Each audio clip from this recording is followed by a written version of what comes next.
Hi everybody, my name is Jamila Martin, and I should say I was the co-director of 482 Forward. I just left and am now helping with our school funding campaign. So I'm just gonna, David said everything that I would say, but I'm gonna say a little bit about how we came to this campaign and where we think it can go. So 482 Forward is an education organizing network in Detroit. So we are essentially a coalition of neighborhood-based groups around the city. Some of our member organizations do youth development. Some are more like civic associations or neighborhood groups. But they all wanted a way to engage their members and residents in their neighborhoods in making systemic change in our K-12 education. So in 2014, 2014, Detroit Public Schools were on the brink of bankruptcy. Some of you might remember this was after about 15 years of state control, rampant charter growth across the city, and a rapidly declining student population. And so we, along with others in the city of Detroit, convened a coalition that was then called the Coalition for the Future of Detroit School Children, that advocated ultimately won $700 million to keep Detroit Public Schools out of bankruptcy. Ultimately, a new school district was created called Detroit Public Schools Community District, and the state agreed to pay off the debt that really had been incurred under their control. Coming out of that, we really deeply understood the finances that our district was facing and that many other districts are facing as well, as we've seen with Benton Harbor, as we've seen with Muskegon Heights. Many of those forces are the ones that Dr. Arson talked about just now. So in 2017, when the School Finance Research Collaborative released the research that David just talked about, showing not only that we were underfunding our schools by something like $3.7 billion, but that in particular we need to be targeting it to students who have higher needs and that we are not doing that as a state, we really felt like this was something that we wanted to get involved in. We wanted to start organizing around. So we went and we started talking to the folks who put that site together, and we said, this is great, like look at all these people who have gotten behind this study. We want to join, we want to do organizing around this. Where do we get this money? And they were like, community colleges? I guess the community colleges, have been taking it from school aid, so we should stop that. And we were like, no, that's where our kids go next. Like, why would we? That doesn't solve the problem at all. All of our kids go right from our school, from our K-12 over to community colleges. So that can't possibly be the answer.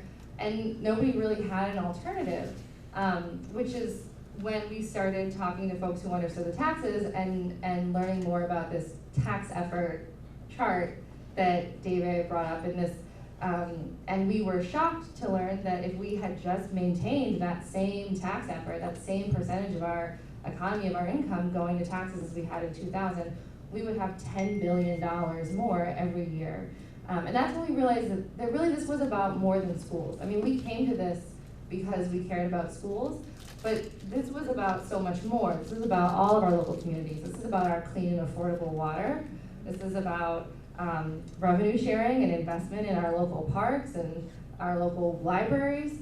And that Michigan has, as a state over the past 20 years, divested intentionally in a strategy that's been driven by a certain set of people, has divested from all of our public goods. And so we started going around and talking to our partners in the Michigan Education Justice Coalition, which was a partnership that we started with the AFT in Detroit when we were doing the work around Detroit Public Schools.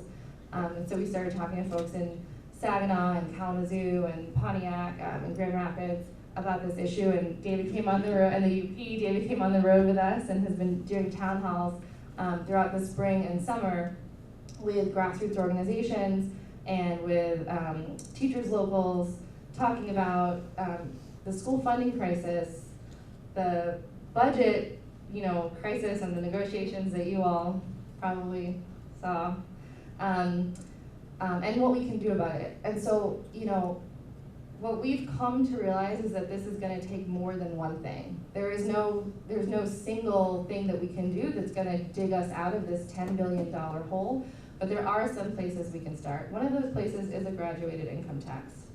I know a lot of folks in this room, Senator Irwin has worked very hard on this concept, and we've talked about it for many years.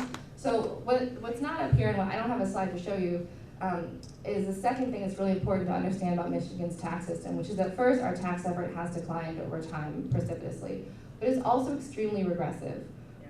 If you are making less than $17,000 a year right now, you are paying almost 70%, a rate that is almost 70% higher than somebody who's making $1 million a year.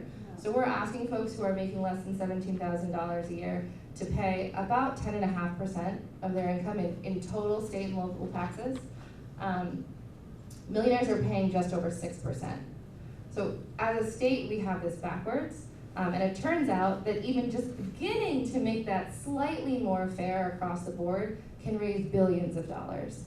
So if we were just to increase taxes for folks for that top 4%, so we could keep everything the same and even give a tax cut to 96% of Michiganders and raise over $2 billion. Now, $2 billion is not 10, right? So it doesn't get us the whole way there by any means, but it's a big start. There's a lot that we can do with $2 billion. So we're going around, we're talking to folks about this issue. I'd love to hear feedback from people today if this is something that you think is doable. I will say it will take a constitutional amendment. Our state constitution does currently ban this kind of graduated income tax. I will also say Michigan has gotten quite good at petition gathering, which is what that would take.